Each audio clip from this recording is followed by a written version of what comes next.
Пред Европската унија да ги укине банкнотите од 500 евра, жител на Кочани побрзал да ги фалсификува.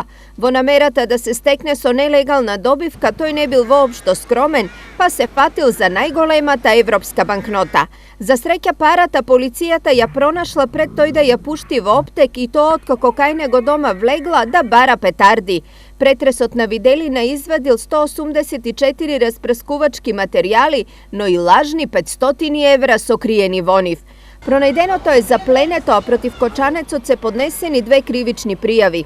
Една за неовластено изработување, држење, посредување и тргување со оружје или распрскувачки материи и втората за фалсификување пари. Сепак истрагата не завршува тука, зашто доправа ќе се анализира дали пронајдената банкнота е единствена или имало и други лажни пари.